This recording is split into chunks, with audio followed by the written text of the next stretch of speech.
اعوذ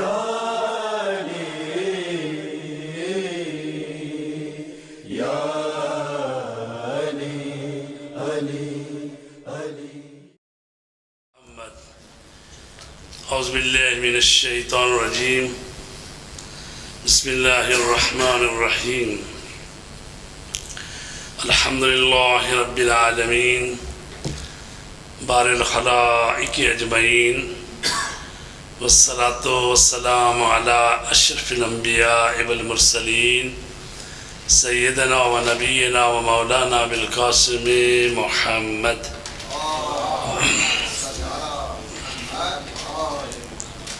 والصلاة والسلام على أهل بيته الطيبين الطاهرين المعصومين أما بعد فقد قال الله تبارك وتعالى في كتابه المجيد والفرقان الحميد وقوله الحق يا أيها الذين آمنوا كتب عليكم الصيام كما كتب على الذين من قبلكم لعلکم تتقون. صلوات پڑھنے پڑھو.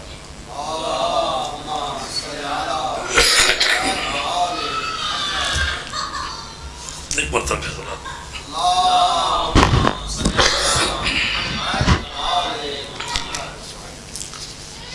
محترم سامعین، خدا بند عالم آپ کی اطاعت بندگی کو قبول فرمائے. جس آیہ مجیدہ کی تلاوت کا شرف حاصل کیا گیا ہے وہ سورہ بقرہ کی آیت نمبر 183 ہے، جس میں روزوں کے فریضہ ہونے کو بتایا گیا ہے. یا ایھا الذین آمنوا، اے صاحبان ایمان، کتب علیکم الصیام، روزے تم پر لکھ دیے گئے ہیں. کما کتب علی الذین من قبلکم، جس طرح کہ تم سے پہلے والے لوگوں پر لکھ دیے گئے تھے. لعلکم تتقون، تاکہ تم پرہیزگار بن جاؤ. ماہ مبارک ہے ماہ رمضان.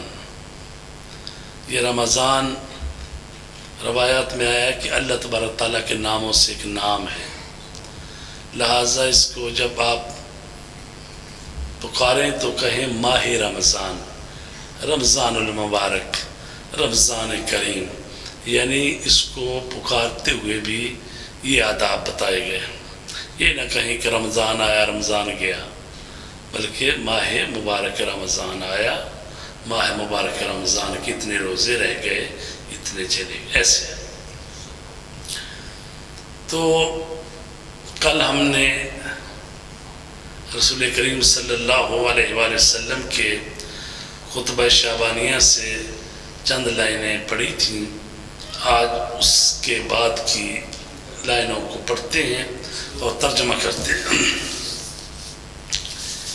رسول پاک نے فرمایا کہ یہ مہینہ ایسا ہے جو رحمت کا، برکت کا مہینہ ہے، تمہاری طرف آ رہا ہے.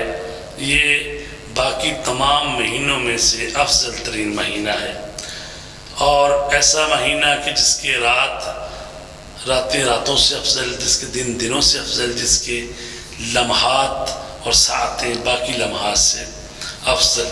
اور تم اس مہینے میں اللہ کی مہمانی کی طرف دعوت دیے گئے ہو. فرمایا کہ وَجُعِلْتُمْ فِيهِ مِنْ أَهْلِ كَرَامَةِ اللَّهِ، تم اس مہینے میں صاحب کرام ہو، صاحب عزت ہو اللہ کے نزدیک. کیسے صاحب کرام ہو کہ اتنے محترم ہو گئے اس مہینے میں. انفاسکم فیہ تسبیح، اتنے محترم ہو گئے کہ تمہاری سانس لینے کی جو بات ہے، سانس جو لے رہے ہو، یہ تسبیح کا کام کر رہے ہیں. یعنی تسبیح جو ہے سبحان اللہ کہنا، یہ تسبیح ہے. لا الہ الا اللہ کہنا، یہ تسبیح ہے. الحمدللہ کہنا، یہ تسبیح ہے. اور ہر نماز کے بعد جو ہم تسبیح حضرت فاطمہ زہرا سلام اللہ علیہ کرتے ہیں، تو وہ بھی تسبیح ہے۔ تو کہا گیا ہے کہ انفاسکم فیہ تسبیح، کہ تمہاری سانسیں اس مہینے میں تسبیح۔ حالانکہ یہ ایسا عمل نہیں ہے، یہ تو ایک تکوینی بات ہے، اور انسان جو ہے مجبور ہے کہ وہ سانس لے، لیکن اس مہینے میں جو اہل ایمان ہے، صائم ہے، روزہ دار ہے، اس کی اتنی اہمیت بڑھ گئی کہ اب اس کی سانسیں بھی تسبیح کا کام کر رہی ہیں۔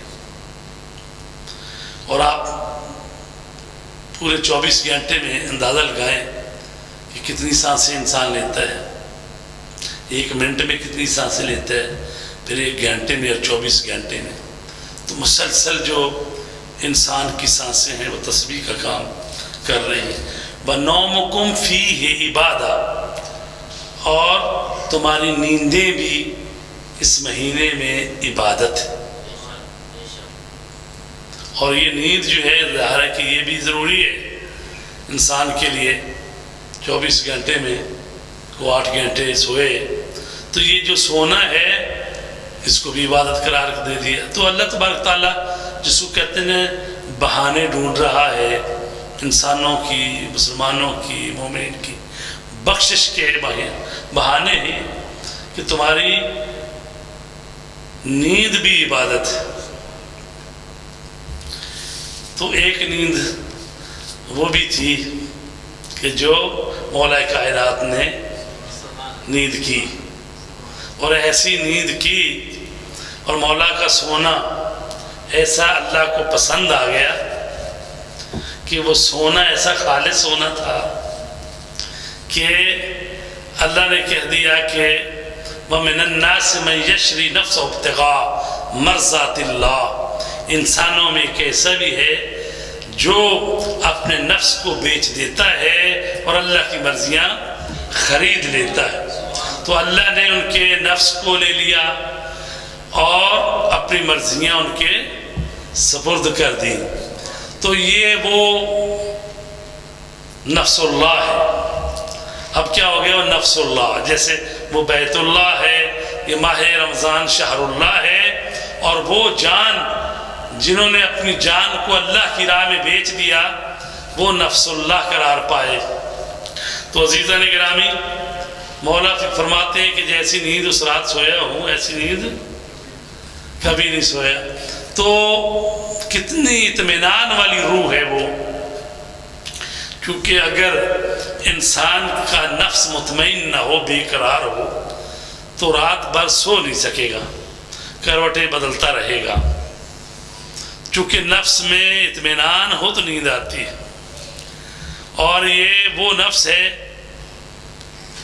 کہ جو نفس مطمئنہ ہے، اور باہر تو دیواروں کے ارد گرد وہ دشمن جو ہیں نیزے اور تلواریں اور کلہاڑیاں اور وہ لے کے کھڑے ہیں کہ کب ہم جائیں اور اس کو قتل کر دیں جو اس بستر پہ سویا ہوا ہے۔ لیکن وہ ایسا مطمئن نفس ہے کہ وہ اس اطمینان سے سو گیا۔ کچھ لوگ ہوتے ہیں جو اپنی عبادتیں کرتے ہیں، ان کی عادت ہو جاتی ہے، تو اگر اس عادت میں خلل پڑے تو پھر بھی جو ساری رات جاگنے والا آدمی ہو، اس کو کہا جائے بھی آج سونا ہے تو اس کے لیے ذرا مشکل ہوتی بات۔ اور یہ مولا کائنات علی علیہ السلام جو کہ 1000 رکعت نماز پڑھنے والی ہستی ہے، اور اللہ تبارک تعالیٰ کی بارگاہ میں عبادت کرتے ہوئے، مناجات کرتے ہوئے اس طرح سے گڑ گڑاتے ہیں کہ بے ہوش ہو جاتے ہیں۔ اور صحابی ابو دردہ وہ آتے ہیں، دق الباب کرتے ہیں، بی بی سلام اللہ علیہ سے کہتے ہیں کہ میں نے دیکھا کہ وہ مدینے کے نخلستان سے گزرتے ہوئے اور وہ جا رہے تھے اور میں نے پیچھے ہو لیا، تو میں نے دیکھا کہ انہوں نے اللہ سے مناجات شروع کی اور وہ گر گئے، بے ہوش ہو گئے۔ میں قریب گیا تو مجھے تو ایسا لگا کہ جیسے وہ دنیا میں نہیں رہے۔ تو بی بی سلام اللہ علیہ نے کہا کہ ان کو کیسی حالت میں دیکھا، تو جب بتایا کہ مناجات کرتے ہوئے کہ ان کی حالت ہوئی ہے، تو آپ نے فرمایا ایسی اکثر علی امیر المومنین کی حالت ہو جایا کرتی۔ تو وہ ہستی کہ جو اپنے رب کے سامنے اس طرح سے مناجات کرنے والے ہوں، تو وہ اس رات سو گئے۔ آئے دنیا میں تو اللہ کے مہمان بنے، بیٹھے ممبر پہ تو ایک بولتا ہوا قرآن بنے، سو گئے فرش محمد پر احمد بن کر، ارے ابھی سو کے جاگے بھی نہ تھے کہ مرضی یزدان بنے۔ تو لہٰذا فرمایا گیا اے روزے دارو وَنَوْمُكُمْ فِيهِ عِبَادَةٌ، اگر تم سو بھی جاؤ تو تمہارا سونا بھی عبادت میں شمار ہوگا۔ البتہ وہ سونا تلواروں کے سائے میں تھا، اور یہ سونا جو ہے کہ بھئی روزہ رکھا ہے، چلو تھوڑی بھوک پیاس تو لگی ہوئی ہے، سو گیا بندہ۔ اور یہ نہیں ہے کہ بھئی روزہ رکھو اور سو ہی جاؤ، نہیں، کاروبار زندگی اپنا کرنا چاہیے، باقی بھی جو کام ہیں امور ہیں اس کو انجام دینا چاہیے۔ تو ظاہر ہے تھک جاتا آدمی یا کچھ تھوڑا سو بھی جا سکتا ہے، سو سکتا ہے، تو اللہ کہتا ہے تو سو بھی جاؤ اس مہینے میں، تو یہ بھی عبادت ہے۔ وَعَمَلُكُمْ فِيهِ مَقْبُولٌ، اور تمہارا عمل اس مہینے میں قابل قبول ہے، مقبول ہے۔ وَدُعَاؤُكُمْ فِيهِ مُسْتَجَابٌ، اور تمہاری دعا اس مہینے میں مستجاب ہے، یعنی قبول کی جاتی ہے، اللہ کی طرف سے اجابت ہوتی ہے۔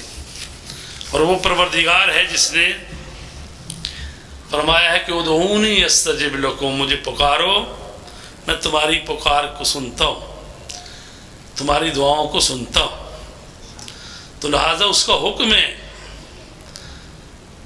امام زین العابدین علیہ السلام فرماتے ہیں پروردگار اگر تو دعا کا حکم نہ دیتا تو ہم تجھ سے دعا بھی نہ کرتے اور تیری رضا پہ راضی رہتے، جو تو کہے، جو تو ہمارے لیے تیری مشیت ہو اس پر ہم راضی رہنے والے ہیں، چونکہ تیرا حکم ہے دعا کرو تو ہم تجھ سے دعا کرتے ہیں۔ تو عزیزان گرامی، دعا جو ہے وہ انسان کا سرمایہ ہے، صلاح المومن الدعا۔ اور وہ امام زین العابدین ہے کہ جب بچپنے میں بیمار ہوئے تو امام حسین علیہ السلام نے، جو ان کے والد گرامی ہیں، اجازت کرتے ہوئے کہا بیٹا کیسا محسوس کر رہے ہو، آپ کی کوئی خواہش ہے، جیسے تیمارداری کرنے والے کہتے ہیں۔ تو کہا کہ بابا جان میری خواہش یہ ہے، یہ میری خواہش نہ ہو، یعنی میں اللہ کی قضاء و قدر پہ راضی ہوں۔ تو آپ نے فرمایا بیٹے آپ نے وہ جواب دیا جو حضرت ابراہیم علیہ السلام نے جواب دیا تھا، جب وہ منجینک میں ان کو بٹھایا ہوا تھا اور آگ میں پھینکنے لگے تھے، تو جبرائیل آیا اور اس نے کہا کہ میں کوئی آپ کی مدد کروں، کو آپ کو کوئی حاجت ہو بتائیں۔ تو انہوں نے کہا تھا کہ تجھ سے کوئی حاجت نہیں ہے، میں اللہ کی رضا پہ راضی ہوں، اگر وہ زندہ رکھنا چاہتا ہے تو رکھ لے، اگر مارنا چاہتا ہے تو مار دے، تو میں اپنے رب کی رضا پر راضی ہوں۔ تو انسان کامل اور اللہ کا ولی اور امام اور نبی وہ ہو ہی نہیں سکتا جو اللہ کی رضا پہ راضی نہ رہنے والا ہو۔ تو جو اللہ کی مشیت ہے اس کے یہ تابع ہیں، وَمَا تَشَاءُونَ إِلَّا أَن يَشَاءَ اللَّهُ، تم تو وہی چاہتے ہو جو اللہ چاہتا ہے۔ تو عزیزان گرامی فرمایا گیا ہے کہ تمہاری دعائیں اس مہینے میں مستجاب ہیں۔ فَاسْأَلُوا اللَّهَ ربکم، پس سوال کرو اپنے رب سے، بنیات صادقہ، نیتوں کو صادق کر کے، سچا کر کے، وقلوب طاہرہ، اور اپنے دلوں کو پاکیزہ کر کے اللہ سے سوال کرو۔ تو یہ جب دعا کرنی ہے، مانگنا ہے، تو نیتوں کو سچا کر کے۔ تو نیتوں کو سچا کیسے کیا جاتا ہے؟ بنیات صادقہ، یعنی جب انسان دعا مانگ رہا ہے تو پھر اس کی نیت بھی ساتھ ہونی چاہیے یا نہیں ہونی چاہیے؟ ہاں، اگر دعا کو پڑھی جا رہا ہے، پتہ نہیں چل رہا کہ میں کیا کہہ رہا ہوں، کیا میں مانگ رہا ہوں، تو اس کا مطلب یہ ہے کہ پہلے تو وہ جو آپ دعا پڑھتے ہیں اس کا بھی تو ترجمہ بھی آنا چاہیے، پتہ ہو کہ میں اللہ سے مانگ کیا رہا ہوں، ٹھیک ہے؟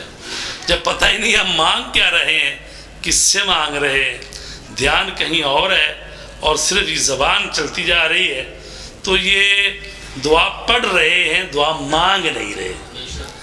تو یہ کہا گیا کہ جب دعا مانگو تو نیتوں کو سچا کرو اور اپنے دلوں کو پاکیزہ کرو، اور پھر یہ جان لو کہ یہ جس سے دعا کرنے والا ہوں، ان اللہ علی کل شیء قدیر، وہ ہر چیز پہ قادر ہے، وہ عاجز نہیں ہے۔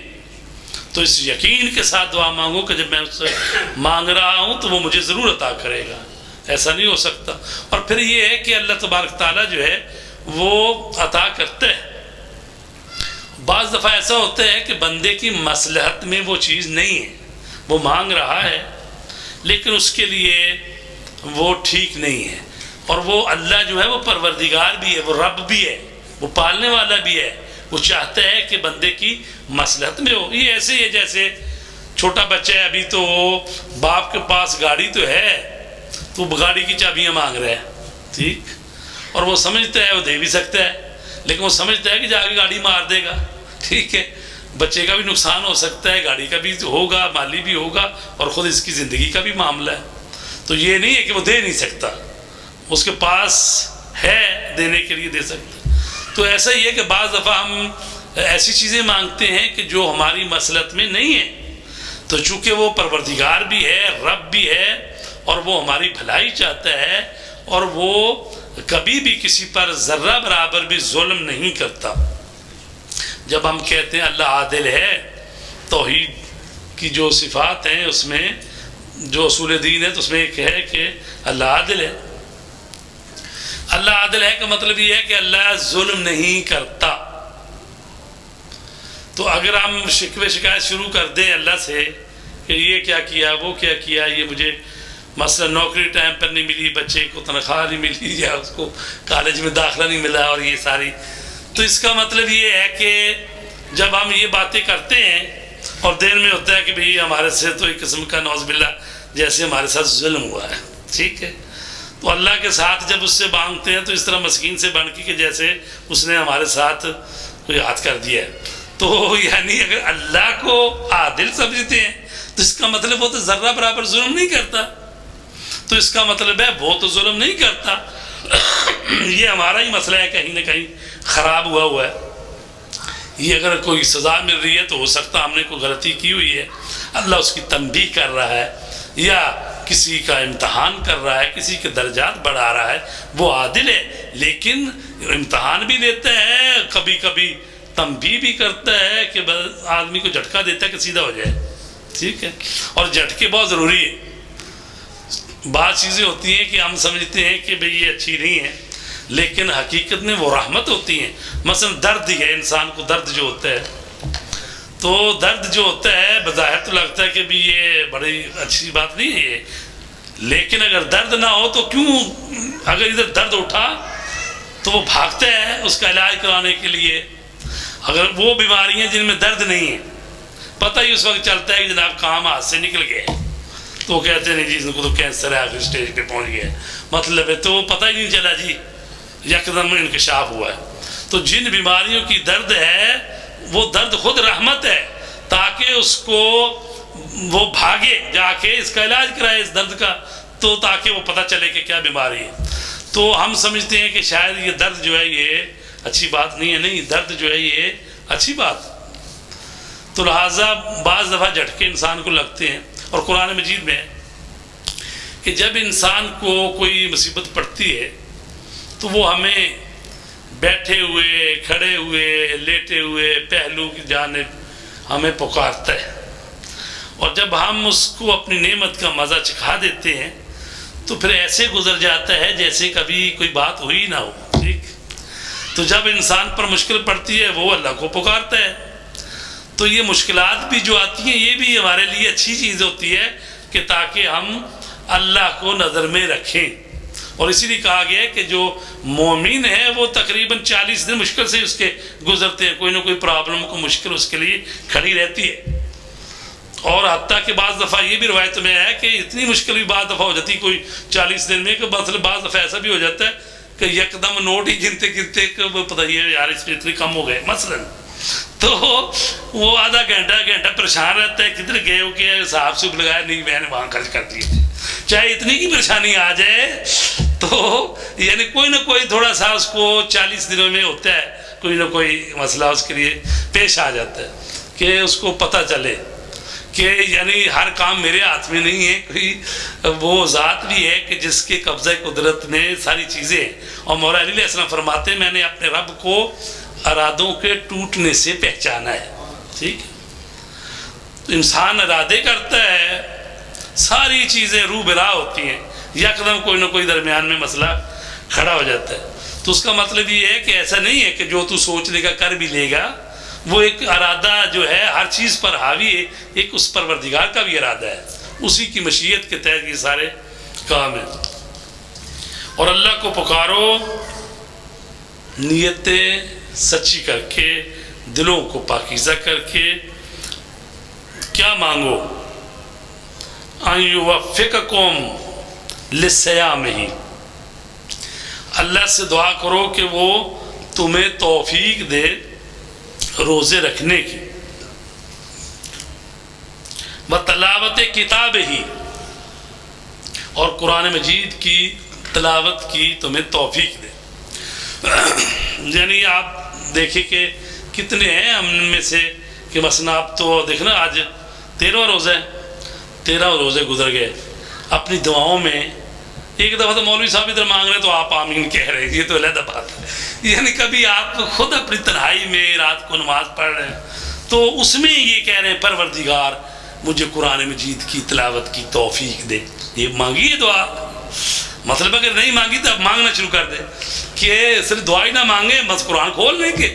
اب بھی یہاں پر میں توفیق کی بات کرتا ہوں، جب ہم کہتے ہیں جی اللہ توفیق دے گا تو ہم یہ کام کریں، توفیق کیا چیز ہے؟ توفیق کو اسپیشل لیٹر آئے گا اللہ تعالیٰ کی طرف سے کہ بھی فلان ڈیٹ سے آپ کو توفیق مل گئی، یہ ہے توفیق۔ کیا ہے توفیق؟ یہ ہوتی ہے کہ کسی کام کو کرنے کے لیے جو جو چیزیں ضروری ہیں وہ آپ کے احاطہ قدرت میں ہیں، یہ توفیق ہے۔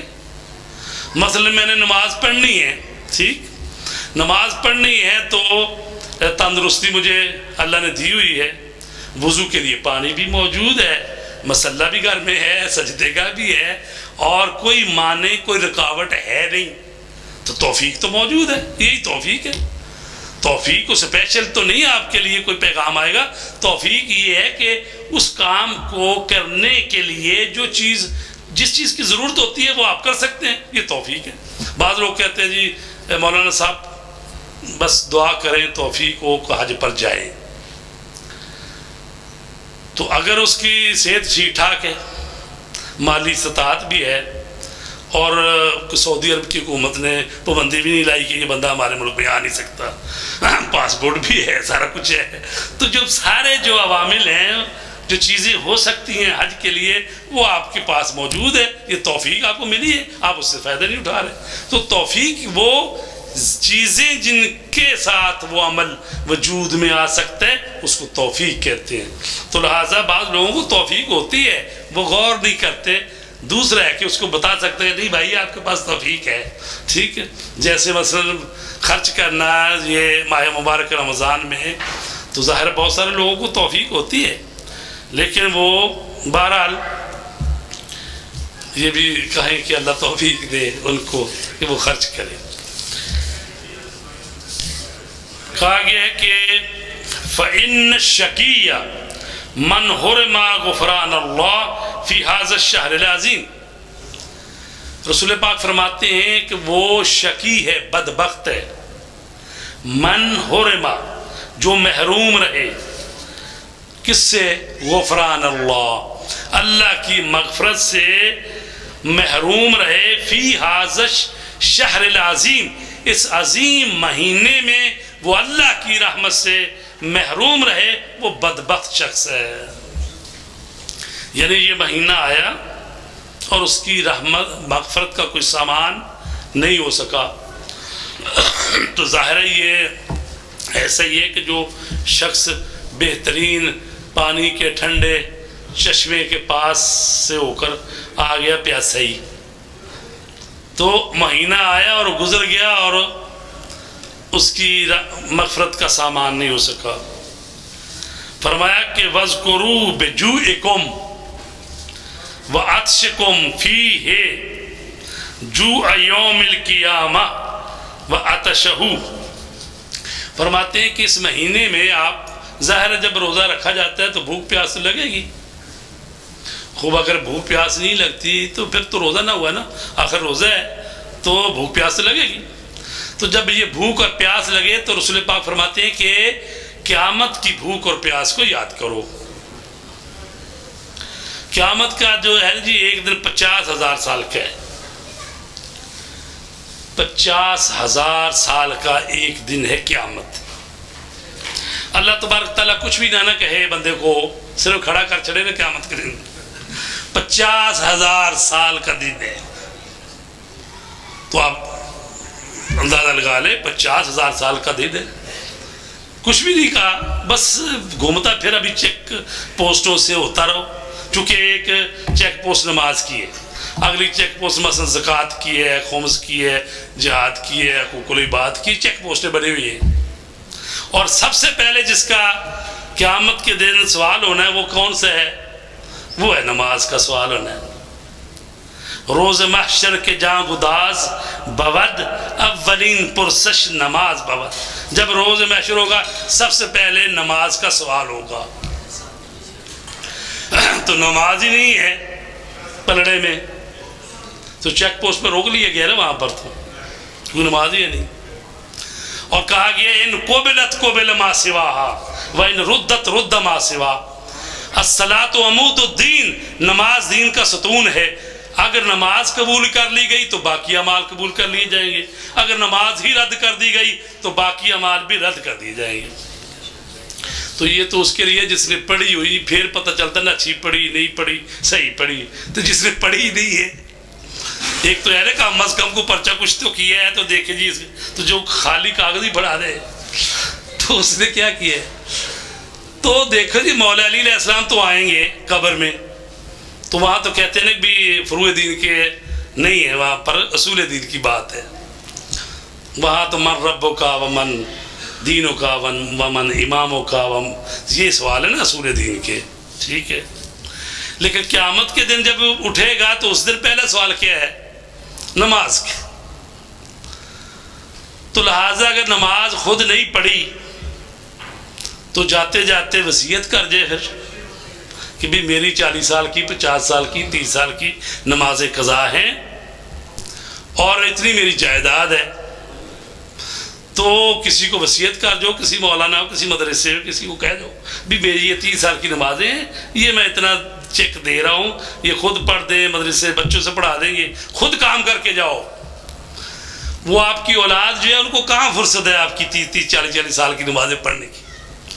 وہ تو آپ کا جو بینک بیلنس چھوڑ گئے ہیں، کوٹھی چھوٹی بنگلہ وغیرہ، وہ ادھر بنائے ہوں یا میر پور میں بنائے ہوں یا پاکستان میں جہاں جہاں کہیں بنائے ہوئے ہیں، تو وہ تو انہی پر قبضہ کر لیں گے، اور اس کے بعد آپ کی کتنی نمازیں رہتی ہیں، کتنا کوئی حج رہتا ہے یا کوئی زکوٰۃ رہتی ہے، یہ تو کسی نے حساب کرنا نہیں ہے۔ اس لیے کہ جو شخص خود اپنے لیے نہیں کرتا کوئی دوسرے بھی اس کے لیے نہیں کرتے، تو لہٰذا خود اپنے ہاتھوں سے کر کے جائے۔ یہ مت توقع رکھے کہ آپ کا بڑا بیٹا جو پڑھ دے گا، ہاں اگر کوئی 6 مہینے سال کی ہو بیماری میں پھر تو پڑھ ہی سکتا ہے، اگر 50 سال کی نمازیں ہیں تو پھر کیا کرے غریب؟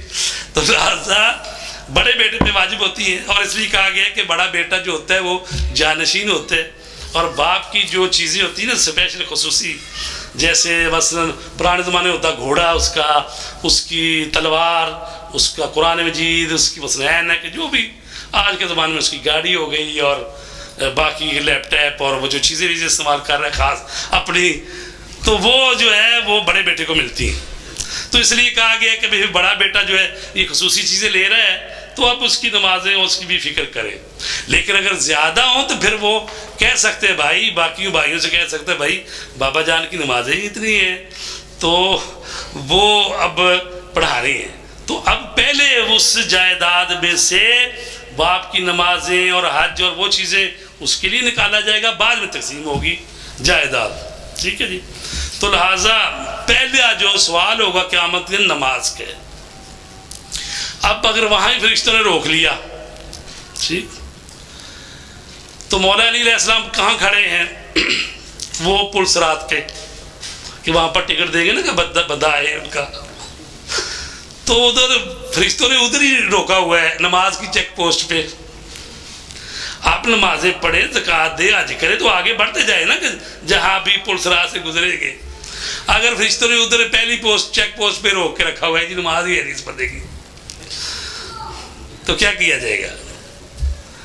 چونکہ ایسی نماز بنیادی چیز ہے، جس طرح اصول دین میں اللہ کی توحید بنیادی چیز ہے، باقی سارا کچھ اللہ کے گردی گھومتا ہے، اور اسی طرح فروع دین میں نماز جو ہے وہ بنیادی چیز ہے، باقی ہر چیز اس کے گرد گھوم رہی ہے۔ اگر توحید نہ ہو تو ظاہر ہے کہ پھر نبی کو نبی کون سمجھے؟ نبی وہ ہوتا ہے جو اللہ کی طرف سے آیا ہے، امام وہ ہے جو نبی کی تعلیمات کو آگے بڑھا رہا ہے، ٹھیک ہے، اور قیامت یہ ہے کہ اس نے پوچھنا ہے، حساب لینا ہے، یہی ہے نا اصول دین۔ تو ساری بات تو اللہ کی گردی گھوم رہی، خود وہ ہے پہلے اللہ توحید ہے، پھر یہ ہے کہ یہ جان لو میں کسی پر ظلم نہیں کرتا، میں عادل ہوں، ٹھیک، اس کے بعد یہ میں نے نبی بنا کے تمہاری طرف بھیجا ہے، میرا نمائندہ ہے، تو میرا نمائندہ ہے، یعنی اللہ کو کوئی مانتا نہ ہو تو نمائندے کو کون مانتا؟ یعنی نمائندے کی ساری فضیلت یہ ہے بھیجنے والے کی وجہ سے ہے، ٹھیک ہے۔ اگر بھیجنے والے کی کوئی معرفت نہیں رکھتا تو وہ کہے جی نمائندے کی میں زیادہ معرفت رکھتا ہوں، پھر نمائندہ تو اس کا ہے جس نے بھیجا ہے، پہلے اس کی تو معرفت حاصل کر لو۔ تو لہٰذا اصول دین میں مرکزی حیثیت ذات خداوندی کی ہے، اور فروع دین میں نماز ہے۔ نماز جو ہے وہ اللہ سے رابطے کا نام ہے، تو نماز کے ہی 4000 مسائل ہیں۔ یہ توضیح مسائل اٹھا کے دیکھے، جو شروع ہوتی ہے بات تقلید سے، اور پھر طہارت، اور پھر نجاست کے مسائل، پھر وضو کے، یہ سارے مقدمے ہیں نماز کے لیے، تو سارے اصل نماز ہی ہے، ٹھیک۔ تو لہٰذا جس کی نماز ہی نہیں ہے، نماز والا کھانا کھا لیے، تو وہ تو چیک پوسٹ پہ روک لیں گے قیامت کے دن، اور 50,000 سال کا دن ہے وہ۔ اگر ادھر سے چھٹکارا مل گیا، 2000 2500 سال کھڑا کر رکھا انہوں نے مثلاً، کیونکہ بعض دفعہ ہوتا ہے نا کہ وہ پاسپورٹ میں یہ کوئی مسئلہ ہوتا ہے، وہ روک لیتے ہیں، باقی لائن کو چلتے نہیں دیتے، اس کو بٹھا لیتے ہیں، اس کا انٹرویو ہونا ہے ابھی، تو وہ بعض دفعہ 2-2 4-4 گھنٹے بٹھا لیتے ہیں، کہاں سے آئے ہو، کدھر آئے ہو، ٹھیک ہے۔ تو جب تک وہ کلیئر نہ ہو بیچارے کی جان شکنجے میں پھنسی ہوتی ہے، تو یہ کلیئر پہلی چیک پوسٹ نماز والی کروا لے، اور سب سے پہلے سوال نماز کا ہونا قیامت کے دن، اور پھر اس سے آگے آگے تو یہ سارے چیزیں چلتی جائیں گی، تب کہا جائے گا واقفوہم انہم مسئولون، ان کو روکو، ابھی ان سے سوال ہونا ہے، ان سے ولایت علی ابن ابی طالب کا سوال ہونا ہے، ائمہ کی ولایت کا سوال ہونا ہے۔ تو بابا وہ پچھلے پرچے کلیئر کرو گے تو پھر سوال ہونا ہے، سمجھتے ہیں کہ جب ایسی بات ہوتی ہے سمجھتے شاید ان سے سوال ہونا ہے، ہم سے سوال نہیں ہونا۔ یہ خدا کے بندو، یہ دین سب کے لیے آیا ہے، یہ تو نہیں ہے کہ جب ایسی کوئی بات پوچھنے کھینچنے والی ہوئی تو ادھر ہے، تو جب کوئی دوسری بات ہے وہ ہماری ہے، نہیں، دین سب کے لیے برابر ہے۔ تو جب پوچھا جائے گا تو سب سے پوچھا جائے گا، آپ ثابت کر سکیں گے کہ بھی ہم ولایت رکھتے ہیں تو پار ہو جائیں گے، وہ جو نہیں ثابت کر سکے، نمازیں وغیرہ سب کچھ لیے پھریں گے، پھر سے ان کے منہ پر دے ماری جائے گی۔ چیک پوسٹوں سے ہوئے ہیں، لیکن آخری چیک پوسٹ پہ پھنس گئے مسئلہ کہ ایک بھی نہیں، آپ کے پاس ولایت نہیں ہے۔ تو جن کے پاس ولایت ہے تو وہ پہلی چیک پوسٹ کیسی کلیئر کرائیں گے؟ تو نماز پڑھیں نا، نماز پڑھیں، باقی جو اعمال ہیں دین کے اس کو ادا کریں۔ تو لہٰذا اولین سوال نماز ہے۔ تو یعنی وہ بدبخت پیشانی ہے جو اللہ کے سامنے جھکتی نہیں ہے۔ یہ مہینہ آیا اور چلا بھی گیا، سمجھ بھی نہیں ان کو کہ بھی رمضان کا مہینہ آیا ہوا ہے، ٹھیک ہے، ان کے اسی طرح شغل ہیں، اسی طرح ساری چیزیں ہیں۔ تو لہٰذا یہ جو مہینہ ہے رحمت کا مہینہ ہے، رسول پاک نے فرمایا کہ فَإِنَّ الشَّقِيَّ مَنْ حُرِمَ، وہ بدبخت شخص ہے جس پر مہینہ آیا اور اس کی مغفرت کا سامان نہیں ہو سکا۔ اور فرمایا کہ قیامت کی بھوک اور پیاس کو یاد کرو، جب روزہ رکھیں اور بھوک پیاس لگتی ہے تو قیامت کی، اور میں نے بتایا کہ 50,000 سال کا دن ہے، ٹھیک ہے۔ تو لہٰذا اگر وہ باقی بعد میں حساب ہوگا، صرف حساب کتاب میں ہی اللہ اس کو یعنی کچھ تھوڑا اپنا دکھا دے تو 50,000 سال، چونکہ بعض لوگوں کا تو اتنی جلدی سے حساب ہوتے جائیں گے، سب چیز کلیئر ہے، بس مور لگانے والی بات ہے، ٹھیک ہے۔ تو کچھ لوگ جو ہیں ان کا حساب کتاب ہونا ہے تو ان کے لیے مشکل ہو جائے گی۔ تو لہٰذا کہا گیا ہے کہ اپنی نماز کو درست کرو۔ پھر یہ ہے کہ نماز قبول ہوگی تو باقی اعمال قبول ہوں گے۔ میں نے کہا نا، جس کی توحید ٹھیک ہے اس کے باقی اصول دین ٹھیک ہے، اور جس کی نماز ٹھیک ہے فروع دین کے باقی اعمال نماز سے جڑے ہوئے ہیں۔ کہ اگر یہ، اور میں تو نہیں کہہ رہا، یہ رسول پاک کی حدیث ہے کہ ان ردت رد ما سوا، اگر نماز ہی رد کر دی جائے گی تو باقی اعمال بھی رد کر دیے جائیں گے۔ تو لہٰذا نماز سے فروع دین کے باقی جو اعمال ہیں وہ نماز سے۔ اور بعض لوگ کہتے ہیں جی حر نے کون سی نماز پڑھی تھی، آپ بڑی نمازوں کی بات کریں، تو کیا آپ بتا سکتے ہیں کہ حر نے کبھی نماز نہیں پڑھی؟ حر بے نمازی تھا۔ حر تو جب ادھر بھی نہیں آیا تو اس وقت بھی نماز پڑھتا تھا، اور جب امام حسین علیہ السلام کے ساتھ آیا ہے تو وہ ظہر عصر کی نماز ہی پڑھی ہے، تو وہ اس کو ادھر لے آئی ہے، امام کے پیچھے اس نے آ کے ظہر عصر کی نماز ہی پڑھی ہے، تو وہی نماز ادھر اس طرف لے آئی ہے اس کو۔ تو لہٰذا امام حسین نے تو جہاد کربلا میں بھی جب ایک صحابی نے یاد دلایا کہ مولا ہم چاہتے ہیں کہ آپ کے ساتھ باجماعت نماز پڑھ لیں، تو آپ نے نگاہ کی آسمان کی طرف اور کہا ہاں نماز کا وقت ہوا چاہتا ہے، خدا تجھے نمازیوں میں شمار کرے۔ ابھی دیکھیں وہ شخص تو ہے وہ امام حسین کے ساتھ کھڑا ہوا ہے، وقت کے امام کے ساتھ کھڑا ہوا ہے، وہ جہاد کر رہا ہے کربلا کا، اور امام اس کو دعا دے رہے ہیں خدا تجھے نمازیوں میں شمار کرے۔ اور لوگ کہتے ہیں جی کوئی پرواہ نہیں جی، وہ بس کیوں روک رہے ہیں، ابھی عزاداری بھی تو ایک عبادت ہے، اور یہ تابوت نکلا ہے، نماز بعد میں پڑھ لیں گے۔ اور خدا کے بندو، امام حسین نے تو یہ ساری تو شبیہیں ہیں، یہ سارا عمل جو ہم کر رہے ہیں یہ تو کربلا کی یاد منانے کے لیے شبیہیں ہیں۔ تو جو اصل معاملہ ہے، جہاں اصل ہے، جہاں پر کربلا ہو رہی ہے واقعہ، وہاں پر امام حسین نے کربلا کے جہاد کو روک دیا، کہا پہلے نماز پڑھی جائے گی، ٹھیک ہے۔ نماز پڑھی اور 2 صحابی شہید ہو گئے، امام حسین کے سامنے وہ کھڑے ہو گئے اور تیر لگے، 13 تیر لگے، وہ گرا ہوا آدمی، اور وہ کہہ رہا ہے مولا میں نے وفا کر دی۔ تو یہ جو شہید ہے اس جہاد کربلا میں خاص نماز کے لیے 2 شہید ہوئے۔ تو لہٰذا ایسا نہیں ہے کہ نماز کی کم اہمیت کی جائے کہ جی کوئی بات نہیں، نماز جو ہے وہ کبھی مقابلہ کرتے ہیں حسین افضل کہ نماز افضل۔ پہلی بات تو یہ ہے کہ ظاہر ہے کہ جو امام ہے اصول دین میں امامت ہے اور نماز فروع دین میں ہے، اگر اس حساب سے دیکھیں گے تو ظاہر ہے اصول دین حاوی۔ لیکن جب کلی نماز کی بات کریں گے تو کلی نماز تو وہ ہے کہ جو رسول پاک نے بھی پڑھنی ہے، مولا علی نے بھی پڑھنی ہے، احمد نے پڑھنی، چونکہ خدا سے رابطے کا نام ہے، تو خدا سے رابطے کا نام ہے تو رابطہ ان کا اتنا قوی ہے اپنے رب سے کہ وہ ہزار رکعت نماز پڑھ رہے ہیں، اور وہ وضو کرتے ہیں تو کانپ رہے ہیں، آتے ہیں نماز پڑھنے کے لیے بارگاہ خداوندی میں تو لرز رہے ہیں۔ تو وہ خدا کے جاہ و جلال اور جبروت کے سامنے اپنے آپ کو ایسا ثابت کر رہے ہیں، ٹھیک ہے، اور آپ کہہ رہے ہیں کہ بھئی خیر ہی خیر ہے۔ دیکھو جب اللہ تبارک تعالیٰ کے حضور وہ ہستیاں اس طرح سے اپنے آپ کو پیش کر رہی ہیں تو لہٰذا ہم ان کے فالوور ہیں، انہی کو مانتے ہیں، تو ہمیں نماز کی جو حقیقت ہے اس کو سمجھنا چاہیے۔ اور میں عرض کروں کہ مولا علی علیہ السلام کا کلام ہے، فرماتے ہیں فاعل الخیر خیر منہ، فاعل الشر شر منہ۔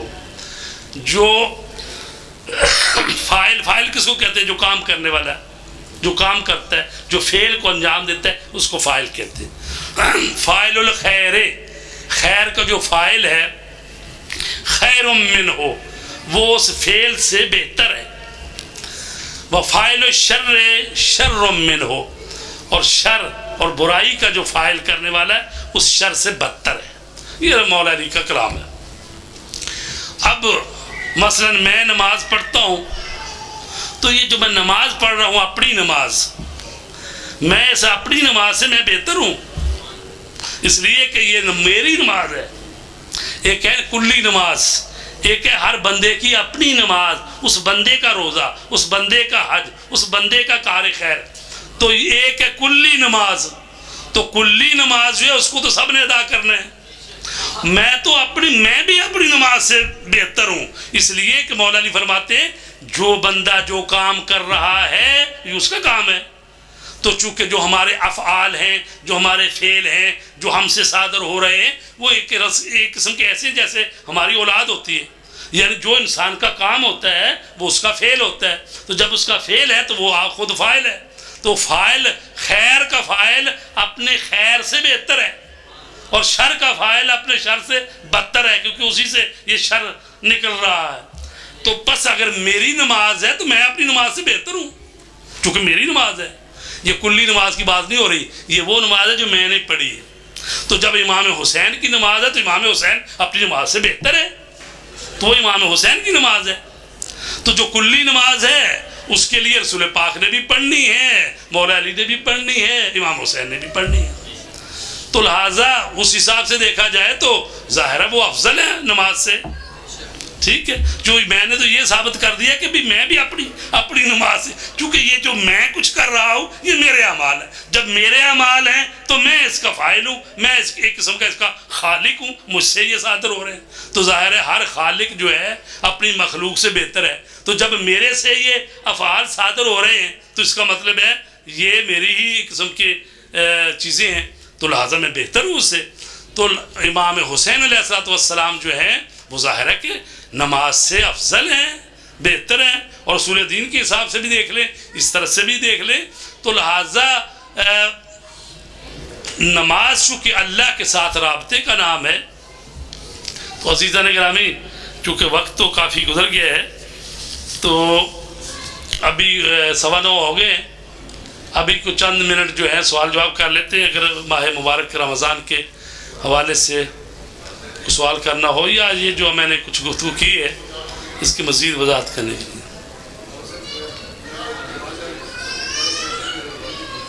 جی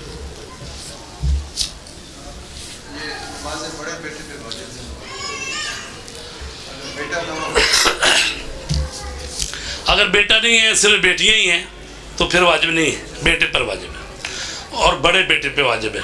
اگر بڑا بیٹا ادا نہیں کرتا تو چھوٹا بیٹا جو ہے وہ اس پر واجب تو نہیں ہے، لیکن باپ تو ہے بہرحال، تو وہ پڑھ سکتا ہے، یا تقسیم کر لیں۔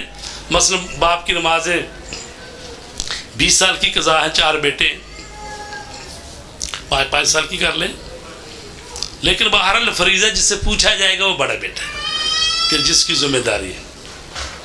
اور ظاہر ہے کہ اگر ہم نے خود ان کو پہلے سکھایا ہوگا، نماز بتائی ہوگی، کو فاتحہ پڑھنی سکھائی ہوگی، تو تبھی تو ہمارے لیے کچھ کر سکیں گے نا۔ لیکن جب ہم نے ان کو سکھایا ہی نہیں ہے، ان کو کسی اور ہی چکر میں ڈالے رکھا ہے کہ بھئی چھوڑے یار، کیا آپ تم مسیتر بن گئے ہو مسجد میں، جاؤ جا کے اپنی کو انجینئر کرو، ڈاکٹریشن کرو، دوسرا کرو۔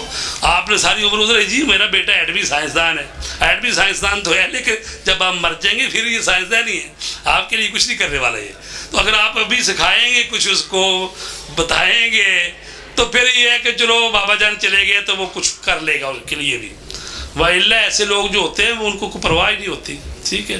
تو جب آپ اولاد کی تربیت کریں گے، ان کو ساتھ مسجد میں لے کے آئیں گے، کہا گیا کہ بچہ 7 سال کا ہو گئے تو اس کو مسجد میں لے کے آؤ. اگرچہ چھوٹے بچے جو بالکل چھوٹے ہیں 1-2 سال کے، ان کے لیے کہا گیا مکروہ ہے. البتہ وہ مکروہ بھی اس لیے کہا جاتا تھا کہ چونکہ بچے آتے ہیں مسجد میں تو بچے مسجد کو نجس کر دیتے ہیں. اس زمانے میں وہ نیپیاں شیپیاں تو ہوتی نہیں تھی زیادہ. وہ بچے چھوٹوں کو کہا گیا ہے کہ بھی مت لاؤ، چونکہ مسجد کو نجس کرنا حرام ہے اور مسجد کی ایک حرمت ہے. اگر اس کو نجس کرو گے تو اس کو فوراً پاک کرنا ضروری ہے. نماز کا بھی ابھی ٹائم ہے تو نماز بعد میں پڑھیں، پہلے مسجد کو اس کو پاکیزہ کریں. ٹھیک ہے، یہ ہے حکم. تو اس لیے کہا گیا کہ چھوٹے بچوں کو لائیں تو ذرا ان کو باندھ کے تاکہ مسجد نجس نہ ہو. ٹھیک ہے. دوسرا ویسے بھی کہ چھوٹے چھوٹے بچے جو ہیں تو وہ یہاں پہ کنٹرول کر کے رکھے. یہ نہیں ہے کہ وہ در در بھاگ رہے ہیں، ادھر جا رہے ہیں، نماز کا ستیہ ناش ہو گیا. تو آپ کے بچے کی تو تفریح ہوگی لیکن باقیوں کی نماز کا تو بیڑا گرک ہو گیا نا. تو لہٰذا سنبھال کے رکھے. تو اس لیے 7 سال کا بچہ جو ہے اس کو لے کے آئے اور 10 سال کا ہو جائے تو اس کو تنبیہ کرے، کھینچ کے بھی لائے. اور پھر جب 15 سال کا ہو جائے تو یہ جو 5 سال ملے ہیں اچھی طرح اور اس کی عبادتی ریہرسل ہو چکی ہو تاکہ جب بھی اس پر آ جائے یہ اعمال اور واجبات اس کو صحیح معنی میں ادا کر سکے. تو یہ ذمہ داری ہے. جی سوال ہے کہ بعض لوگ ہیں پہلی صف میں چھوٹے چھوٹے بچوں کو لے آتے ہیں 5 سال کے 6 سال کے وہ بچے چھوٹے چھوٹے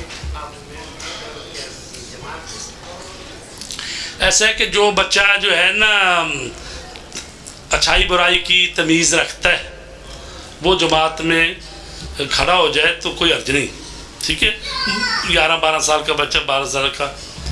تو اگر چھوٹے بچے ہیں تو پھر یہ ہے کہ جیسے ایک آدمی کھڑا ہے اس کے ساتھ بھی کوئی بچہ ہے، اس کے ساتھ پھر دوبارہ بڑا ہے تاکہ وہ اتصال صحیح والا. پہلی صف میں کوشش کی جائے کہ سارے بڑے ہوں. ٹھیک ہے. تو پچھلی صفوں میں جو ہے اس میں بچہ جو ہے وہ ساتھ کھڑا ہو سکتا ہے. تو ظاہر ہے کہ یہ تو نہیں کہ جیسا تھا آپ کہیں جی باپ تو آ جائے تو بچے کو گھر چھوڑ رہے ہیں، تو نہیں، بچہ بھی تو لا رہا ہی ہے بہرحال، لیکن اس پر کنٹرول کرے اور ساتھ کھڑا کر رہے. اور پھر یہ ہے کہ پھر اگلی صاحب میں نہ کھڑا ہو جائے، پیچھے بھی چلا جائے کہ بھئی ضروری ہے کہ ابھی بچے ساتھ ہیں تو بچوں کو بھی ساتھ اگلی صاحب میں بٹھانا ہے، پچھلی بھی چلے جائے. تو یہ کیا جا سکتا ہے. اور کل بات ہوئی تھی مثلا جمعے کی شاید کہ مثلا یہ اتصال ہونا چاہیے نا جی، یہ یہاں پہلی لائن جو ہے وہ آخر تک جائے. ٹھیک ہے. اگر پہلی لائن ہی آخر تک چلی گئی نا تو ادھر اتصال ہو گیا تو باقی چاہے ادھر ہی بندے ہیں وہ باقی کسی میں اتصال نہیں، کوئی بات نہیں، چونکہ ایک ہی اتصال کافی ہے، ہو گیا اگر. ٹھیک ہے. لیکن اگر پہلی صاحب میں اتصال نہیں ہوا، دوسری میں بھی نہیں ہوا، تیسری میں جا کے پورے ہو گئے تو اس کا مطلب تیسری سے پیچھے والوں کی ہو جائے گی اور آگے جو 2 صفحے ان کا نہیں ہوا اتصال ان کی پھر فرادہ ہی ہوئے گی. ٹھیک ہے. ان کی با جماعت نہیں ہو سکتی. جی. اتصال دونوں جانب سے ضروری ہے. اور بعض دفعہ مسجد میں اتنے بڑے بڑے وہ ستون بنے ہوتے کہ اس کے پیچھے ہی 2-3 آدمی آ جاتے، اتنا بڑا ستون ہوتا ہے. تو اس کے لیے بھی کہا گیا ہے کہ بھئی اتصال جو ہے وہ سامنے سے بھی ہو اور ساتھ والی سب کا بھی ہونا چاہیے.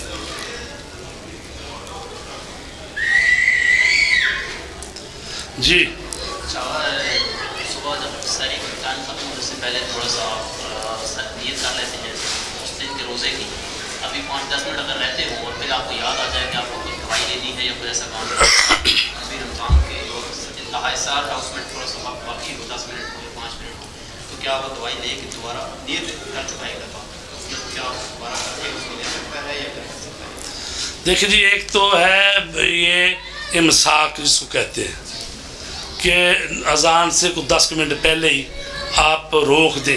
امساک کا مطلب ہے نا ہاتھ روک لیں. آپ تو کسی نے دوائی وغیرہ لینی ہے تو اصل معاملہ تو اصل تو ٹائم وہی ہے جو اذان کا ہے.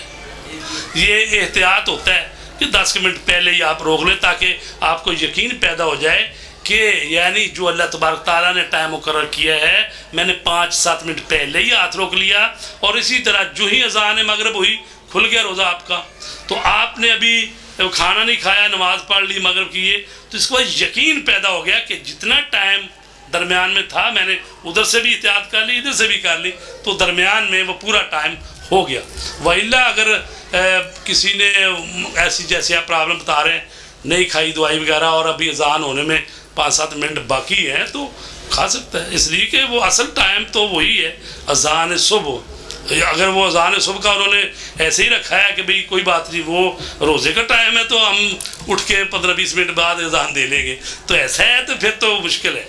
تو جو لیکن اگر صرف یہ ہے کہ بھی وہ پہلا احتیاط کی خاطر ہے امساک، اور اذان صبح صحیح وقت پر ہو رہی ہے جو صبح صادق کا وقت ہے، تو پھر تو ظاہر ہے اذان تک کھا پی سکتا.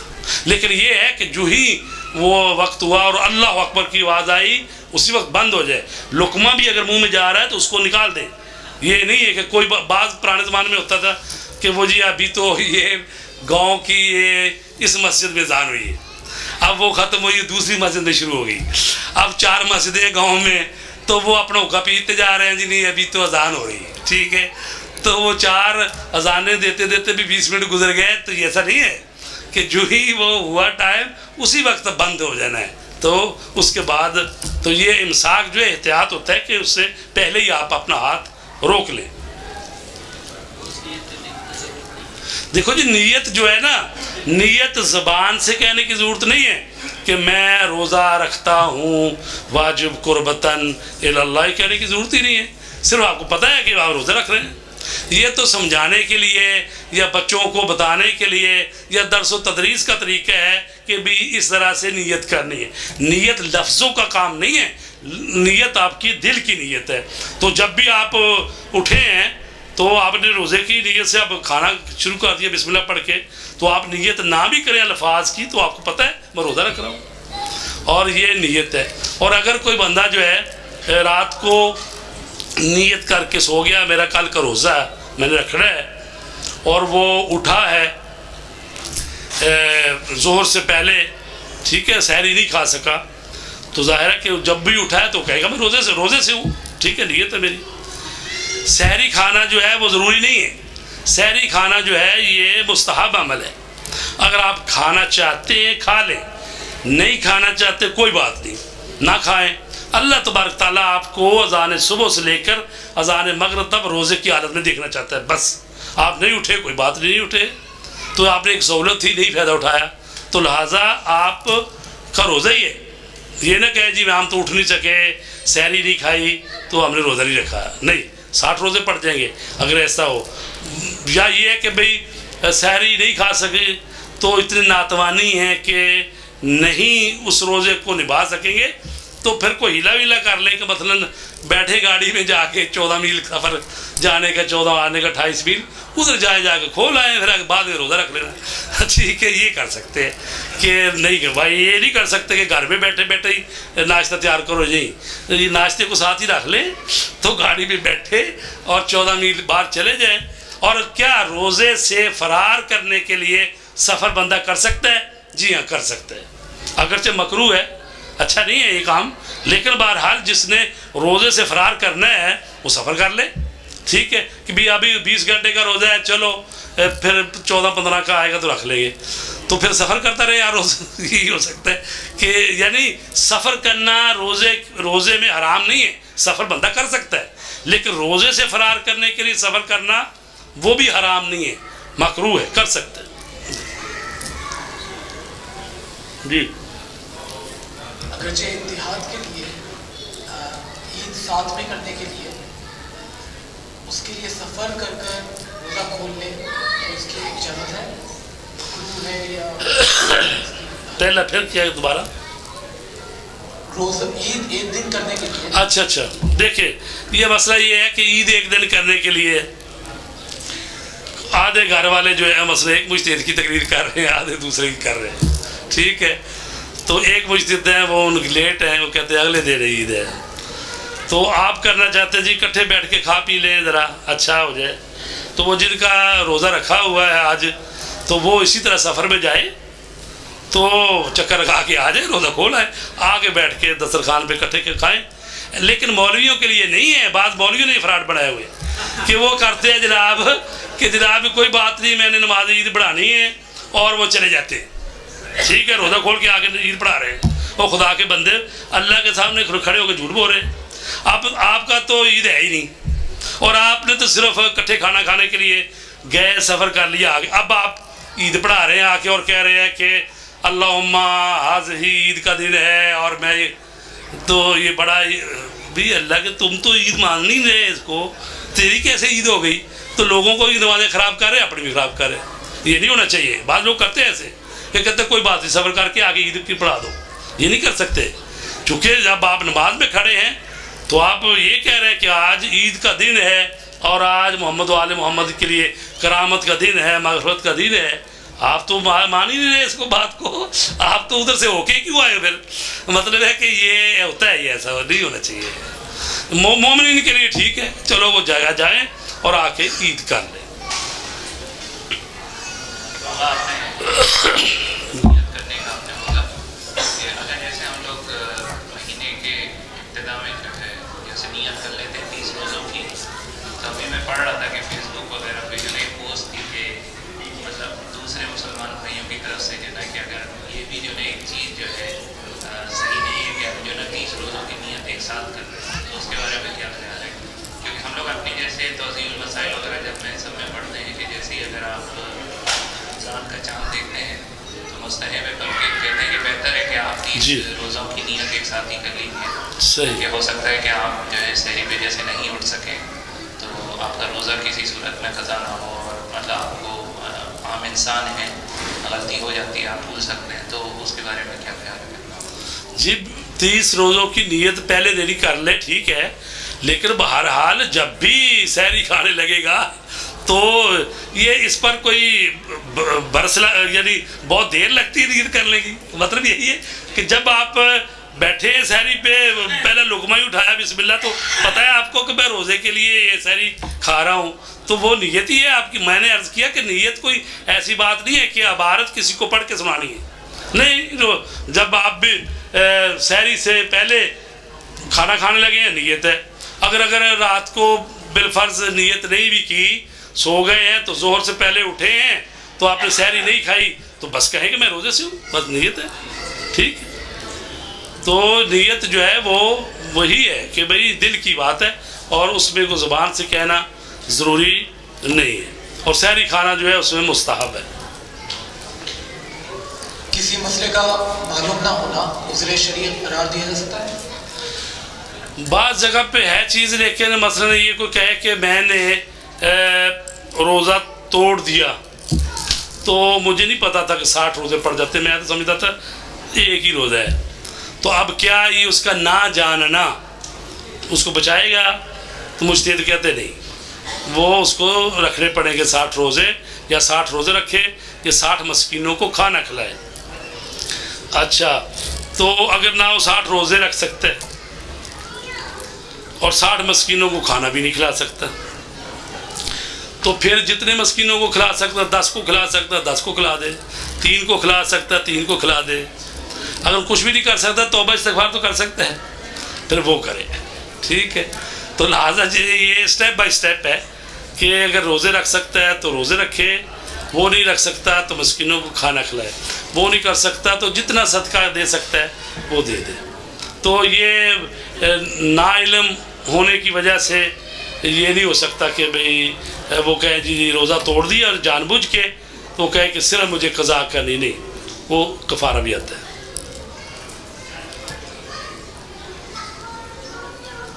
جی ٹھیک ہے، اللہم صلی علی محمد و علی